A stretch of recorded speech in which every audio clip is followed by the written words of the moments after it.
We are in the middle of a sermon series through the Gospel of Luke. If you're visiting with us, we want you to know we're a biblical church. Part of what that means is we believe the Bible is God's word, and that teaching and preaching through it consecutively, which is what we're doing through the Gospel of Luke, is one of the best things we can do to be built up in our faith, understand who Jesus is, all of those things. So we're in Luke. We started that this fall. Luke, of course, is one of the four primary source accounts of Jesus' life and ministry written in the lifetime of the eyewitnesses of the event. So everything we're reading here, including the story we're going to read today, is based on eyewitness testimony that was written down in the first century. So we have two passages. The first from Leviticus 14 just continues. We're reading about Jesus healing the leper, but it's important to understand the background of leprosy in the Old Testament. That's what the Leviticus 13 and 14 passage gives us some shape for. So we'll start with Leviticus 14, and then our focus will be on Luke 5 and the healing of the leper. So please follow along with me as I read to us. The Lord spoke to Moses, saying, "This law shall be the law of the leprous person for the day of his cleansing. He shall be brought to the priest, and the priest shall go out of the camp, and the priest shall look. Then, if the case of leprous disease is healed in the leprous person, the priest shall command them to take for him who is to be cleansed 2 live clean birds, and cedar wood, and scarlet yarn, and hyssop. And the priest shall command them to kill one of the birds in an earthenware vessel over fresh water. He shall take the live bird with the cedar wood and the scarlet yarn and the hyssop, and dip them in the live bird in the blood of the bird that was killed over the fresh water. And he shall sprinkle it 7 times on him who is to be cleansed of the leprous disease. Then he shall pronounce him clean, and shall let the living bird go into an open field. And he who is to be cleansed shall wash his clothes and shave off all his hair and bathe himself in water, and he shall be clean. And after that he may come into the camp and live outside his tent 7 days. And on the 7th day he shall shave off all of his hair from his head, his beard and his eyebrows. He shall shave off all of his hair, and then he shall wash his clothes and bathe his body in water, and he shall be clean." And then skipping a few verses forward, the priest shall offer the sin offering to make atonement for him who is to be cleansed from his uncleanness. And afterward he shall kill the burnt offering, and the priest shall offer the burnt offering and the grain offering on the altar. Thus the priest shall make atonement for him, and he shall be clean. Now coming to Luke's gospel, our focus for this morning. While he, that is Jesus, was in one of the cities, there came a man full of leprosy.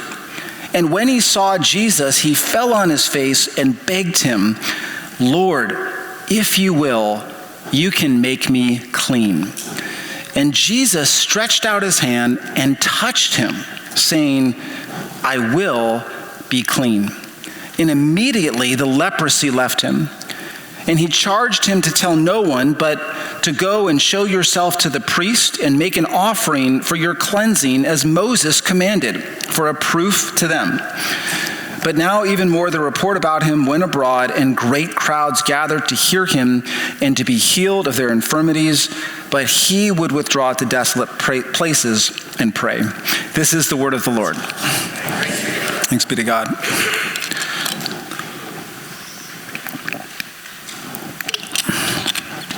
A lot in our passage this morning.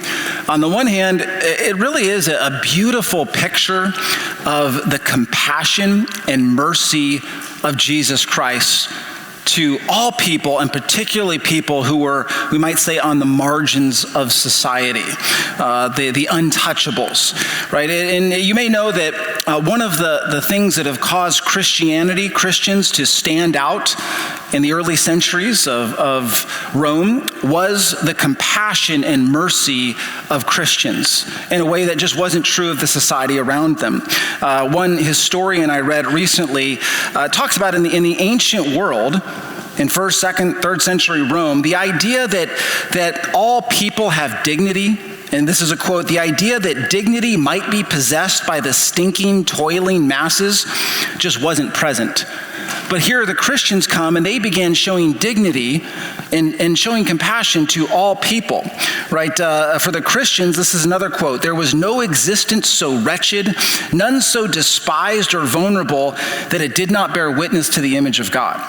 Rodney Stark, in his book, The Triumph of Christianity, actually talks about how in the early Roman world, the first, second, third century, there were several plagues that would come in and just wipe out large portions of the population. But the Christian response to plague victims was so different from everyone around them. Many people who could fled, went to their homes of safety, but others, at the first sign of disease or plague, would just cast out people into the streets, and apparently the streets are just filled with dead people and dying people. The Christians didn't do that by and large. They actually cared for their sick and the sick of the city. And that made a big impression, and Stark argues that's part of the reason why many people were converted and became Christians, was the compassion and mercy. And generally speaking, it's been noted that it was the Christians in the early world who cared for those that nobody else did, cared for the orphans, the widows, the imprisoned, the shipwrecked, the sick. It was the Christians who would go to the garbage heaps to rescue babies that were abandoned there and left to die, which sadly was common practice in Rome at the time. And where did that impulse come? Where did the compassion come from? Well, it came from what we believe about God, that God is a God who cares for the suffering, for the outcast, for the orphan and widows, the fatherless. And we see this very powerfully actually in this passage in Jesus, who literally, as we'll talk about, touches someone who was considered untouchable, who cares for them. But there's more to this passage than just that. It also shows us that Jesus has the power and authority to make us clean. We're going to talk about cleanness a lot. You heard that in the reading. The leper, you see, has a much bigger problem than just his leprosy. Hard to believe that. That's a big problem. But his bigger problem is that he is unclean before God and therefore unfit to be in the presence of God. He needs not just to be healed, but to be cleansed.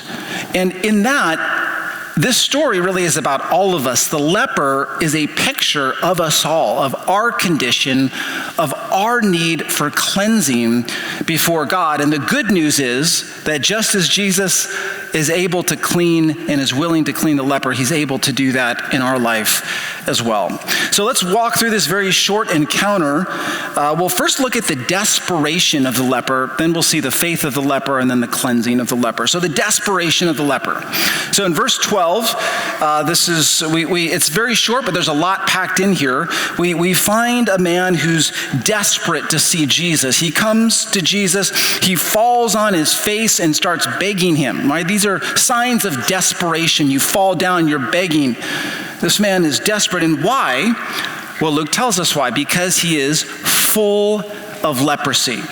And that one word tells us so much. Leprosy at that time is a broad term, referred to various types of diseases of the skin that may not be exactly the same as what we think of leprosy today.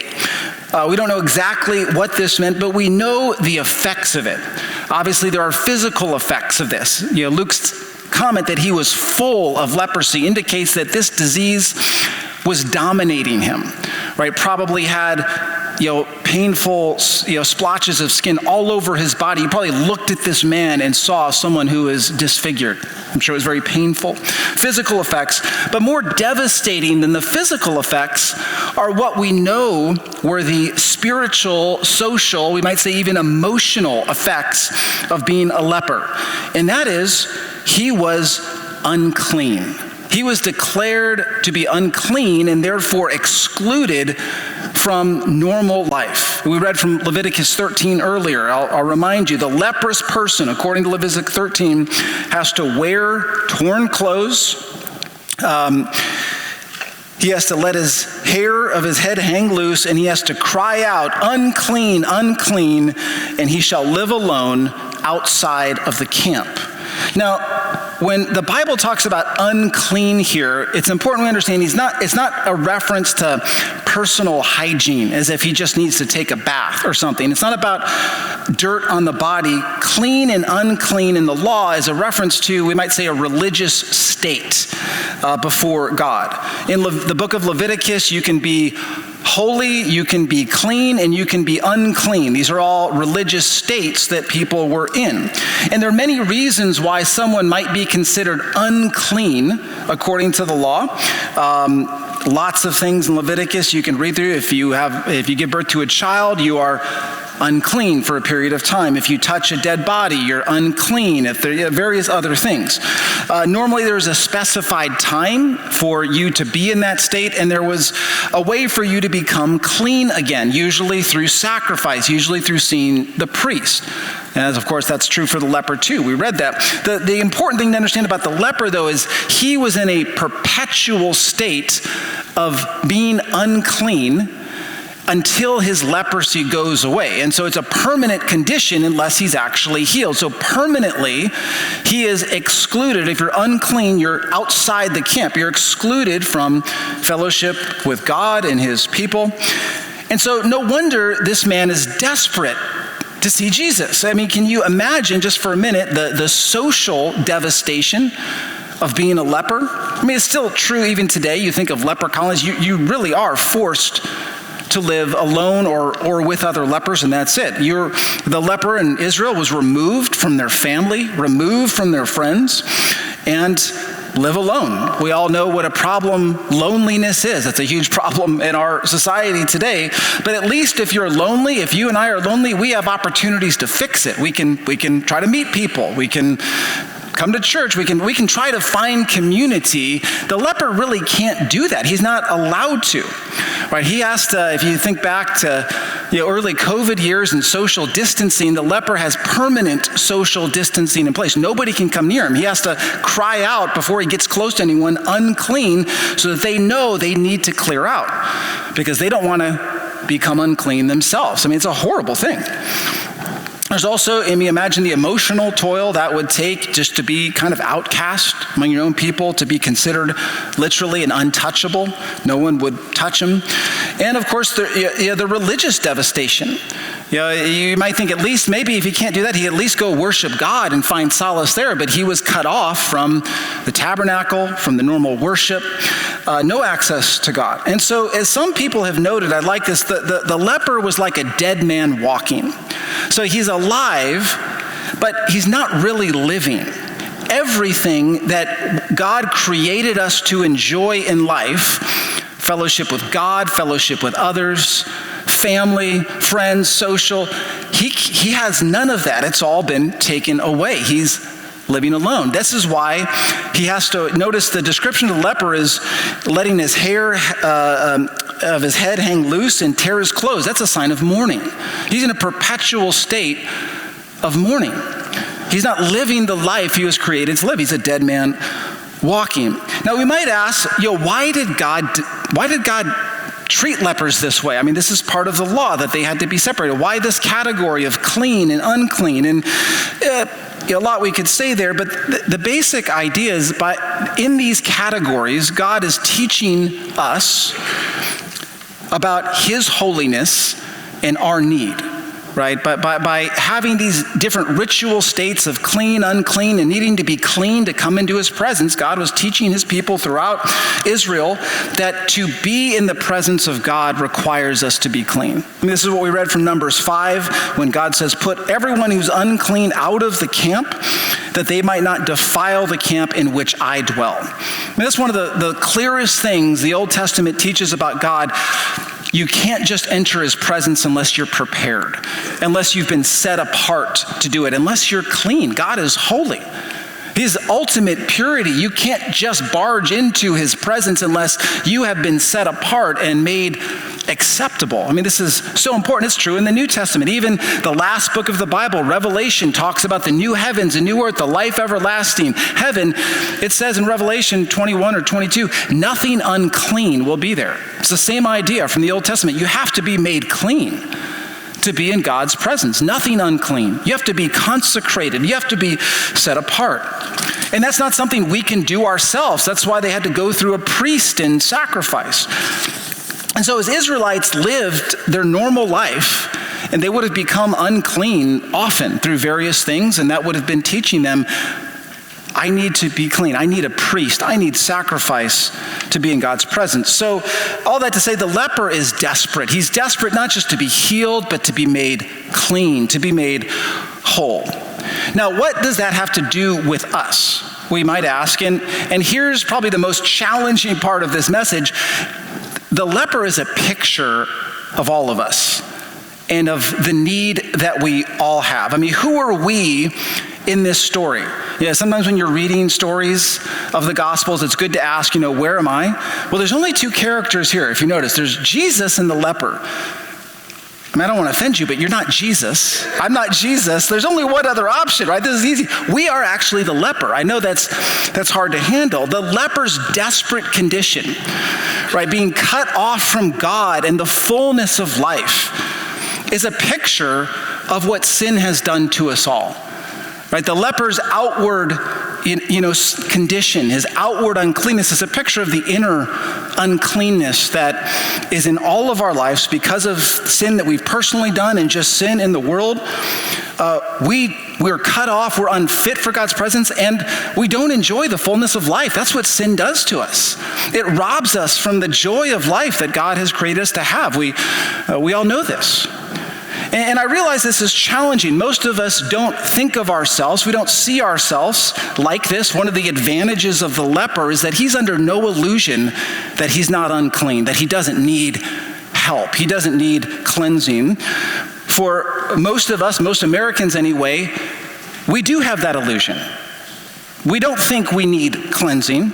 I always think of the late theologian John Stott, who I thought very insightfully wrote years ago, what keeps most people away from Jesus is not that we hate Jesus, it's just, as he put it, we don't see our need of him. We don't see our need of him. I don't need Jesus. We're not desperate for him. And the reason we're not desperate for Jesus is because we don't think we need to be clean. I'm not a leper. I'm a pretty put together person. I'm pretty successful. I clean up nice.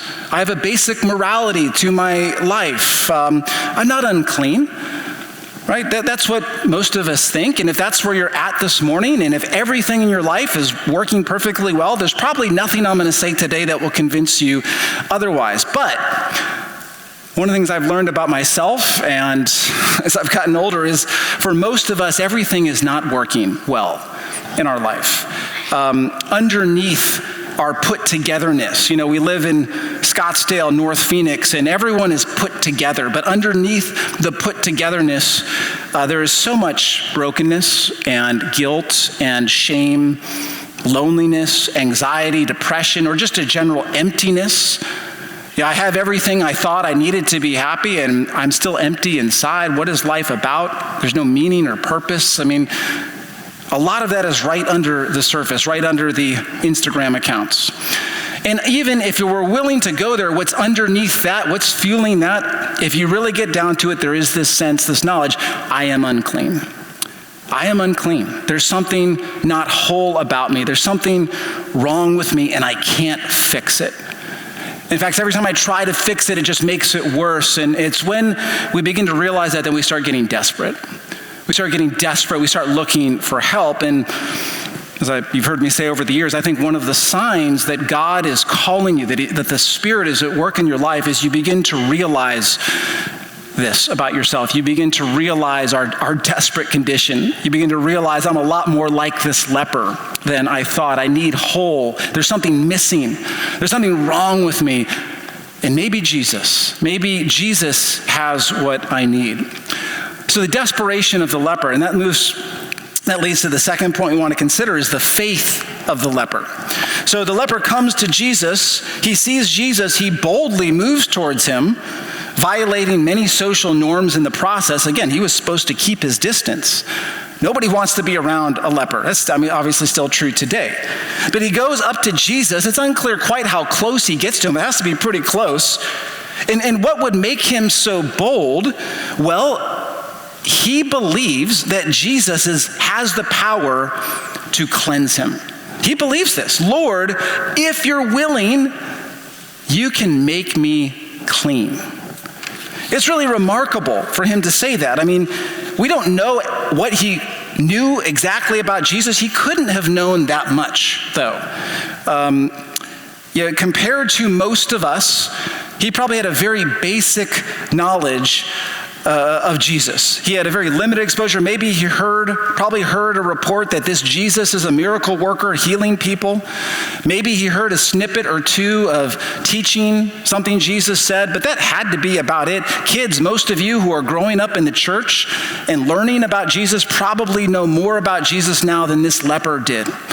He didn't know anything about Jesus' full deity, most likely, or how his deity and humanity relates in one person, or the nature and extent of the eternal, any of that stuff. He just knew, I am unclean. No human power can help me, but Jesus can. I believe that Jesus can.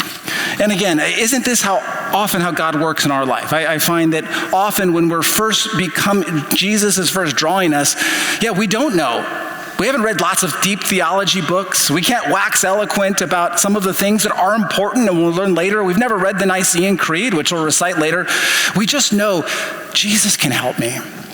I need help. I'm desperate. Jesus can help me. He's able to do it. And honestly, that's where saving faith begins, when we begin to realize our own inability and begin looking completely to Jesus for our help. When we despair of ourselves and look to him and him alone, that's saving faith, right? Saving faith, we say, is extrospective as opposed to introspective. That just means I don't look inward to find hope and help. I'm looking outward. I look to Jesus and I take hold of him and what he offers. That's saving faith. I give up on myself. I look to him. And that's what the leper's doing. And he says, though, notice this, there's an implied question in the statement, are you willing to save me, right? The man doesn't doubt Jesus' power to heal him, but the statement that he makes, Lord, if you're willing, you can make me clean, does imply he does have a question, is Jesus willing to do it, right? And why would he doubt Jesus' willingness? Well, we know why. He was a leper. He was an outcast in society. One commentator says lepers were regarded with horror by people at that time. Nobody wanted anything to do with him. And so it's understandable that he approaches Jesus. He has a question, I know you're able, but would you care enough for a leper? Would you actually heal someone like me? Would you actually love and give your time and attention to someone like me? It's really a sad and powerful question. I mean, you can hear the shame underneath that question, right? Shame is a feeling that we are unworthy of love and belonging. A lot of people experience that. A lot of people experience that with God too. I hear the promises that Jesus loves people, but he can't be talking about me. It's shame. Am I really worthy? Are you really willing? And, we feel for this man, but it's also our question. Jesus, are you really willing? I used to think early on in my ministry, honestly, and first couple of years, in seminary, they always tell you there's always people in the church, Christians, non-Christians, that really struggle to believe that God could love someone like them. And I always have believed that, but I always thought it was a small minority of people. Maybe 5% struggle with that. And fast forward 15 years, I think that's very naive, and I think most of us struggle with that. And if you don't struggle with it at some point in your life, you probably will. I was at a retreat not long ago. Some of you know I was out for a couple weeks. One of those weeks I was at a retreat with about 40 guys from across the country. All of these guys fairly successful, fairly put together. But the retreat was focused on dealing with shame. And underneath the surface, there's so much shame that so many of us carry. And shame manifests itself in this question, are you willing? Do you really, really care? If you saw the ugly things inside me, the things I hide from everyone else, the things I can barely look at myself, would you actually draw near to me? And there's this belief that we have. It's very powerful that if Jesus actually saw those places, he would go the other way. Are you willing? That's what this man is asking. We all have those places, and we have the same question. And that leads to the last scene, the cleansing of the leper. So two remarkable things happen in verse 13. First, we read that Jesus touches this leper. All right, let me read that again. Jesus stretched out his hand and touched him. Now, why is that remarkable? We've already said it. Nobody touched lepers. You would never do that. The lepers really were untouchable, and of course, Jesus didn't have to touch the leper. He could have healed him with a word. That's what he does for many people. He could have just said the word. He didn't have to reach out and touch him. Could have healed him from a distance. Or, this is interesting, he could have cleansed him first and then touched him. He could have said, be clean, and then once he was clean, reached out his hand and touched him. That would make more sense. But Jesus, that would reverse the order. Jesus reaches out this man and touches him in his uncleanness. He touches leprous skin.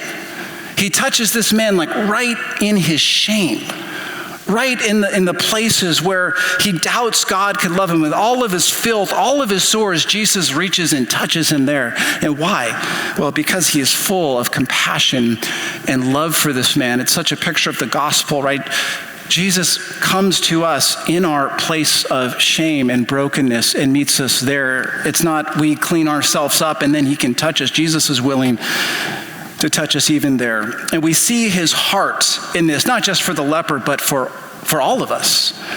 His touch says, yes, I am willing to heal you. I'm willing to cleanse you. I won't keep my distance, and I'm not ashamed of you. What a comfort that is. Because, of course, if Jesus is willing to draw near to the leper and touch diseased skin, well, he's willing to draw near to us. He's willing to, as it were, reach into our life and heal the places we're most ashamed of. And we have to remember that. Never let your guilt or your shame or your brokenness keep you away from Jesus. He's not ashamed to call you brothers, Hebrews 2, right? Isn't that amazing? He's not ashamed of us. But there's also a challenge here. There's a challenge which I won't spend long on, but what does it mean to live as the people of God in this world? Because there are so many people like the leper, so many people in our world that the world has written off, that nobody will go near, that people recoil from. Who will go to them? Who will show them compassion and the love of Christ? Must it not be Christians? Right? Must it not be the people of God that go there? One commentator on this verse says this: Jesus is not horrified by the approach of the leper. The leper does not have to convince Jesus that he's worth the effort. And he says the church should follow the model of Jesus in its care for the emotionally wounded outcasts of society, for all who are leprous with visible and sometimes invisible sores. I think that's right. But then the second surprising thing is not just that Jesus touches the leper, but that we read immediately the leper is cleansed. And this is surprising, first of all, because we see the power and authority of Jesus here. As we've seen throughout the last several weeks, he says the word and it happens. He rebukes demons, they go out. He rebukes fevers, they're healed, complete. And now he touches the leper, he's completely clean immediately. And there's a reversal here that's happening. And according to the Old Testament law, if you touched a leper, you become unclean. But now Jesus touches the leper and he doesn't become unclean, the leper becomes clean. It's a great reversal. The defilement of the leper doesn't spread to Jesus. Jesus' holiness spreads to the leper. And there's really a powerful picture here of the work that Jesus does and offers to do for all of us. He takes upon himself our uncleanness, and his holiness, his righteousness becomes ours. Right, 2 Corinthians 5, Paul says, God made him sin to be sin who knew no sin. Our sin goes to Jesus, his righteousness comes to us. And we see that here, but it does create a question. There's an unresolved tension. How could that be? How can Jesus, according to the law, you're supposed to be defiled if you touch a leper. You're supposed to become unclean. Jesus doesn't. Why not? And the answer is, of course, it's where all the Gospels take us. Jesus will become unclean.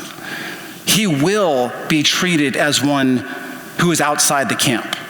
Hebrews 13 writes about how Jesus suffered outside of the camp. At the cross, the crucifixion, Jesus was treated as one unclean. He had to go out of the city, unclean, where all of the people who were unclean in the Old Testament had to go. Jesus went there. He suffered there. He died there. He became untouchable. Even God the Father turned his face away from Jesus on the cross, not for his own sin, but because he was taking all of our uncleanness and sins upon himself that he might make us clean. And then in verse 14, Jesus directs this man back to the priest after he cleanses him. Go and do the sacrifices that the law commanded you. Of course, some of those sacrifices which we read were all a pointer to Jesus' work anyway. Going to see a priest, having to have the shedding of blood. This was all pointing to what Jesus would do. But Jesus directs him back to the law and thereby restoring him to the fullness of life, because it was needed at that time for the priest to declare him clean so that he could go back to his family, back to fellowship. So Jesus restores him to the fullness of life. The law which condemned him after Jesus heals him, now vindicates him. It's the work that Jesus does for all of us. And the story finishes in verse 15 and 16 just by noting that the word about Jesus is spreading like wildfire, understandably so. But Jesus would withdraw to desolate places to pray. Jesus needed communion with God and strength from God to do the work of ministry. We'll say more about this as we go through Luke, but I'll just say now, how much more important is it for us if we want to be used by Jesus to be people of prayer? But let me finish just by asking this. Again, who are we? Where do you see yourself in this story? And if we don't see ourselves as the leper, fundamentally, we've missed the point. Right? The cleansing of the leper shows us our own need. Because of our sin and rebellion, we are unclean. We are those outside the camp. We're unfit for the presence of God. But Jesus is able and willing to cleanse us completely. He is the one who can change the leper's spots and make us whole. Do you know you need that? Are you desperate for that? Have you come to him and asked? And if Jesus has done this for us, again, I think a side final push is, may we go live lives that show that kind of love and compassion to those around us, being the hands and feet of Jesus to those who need him.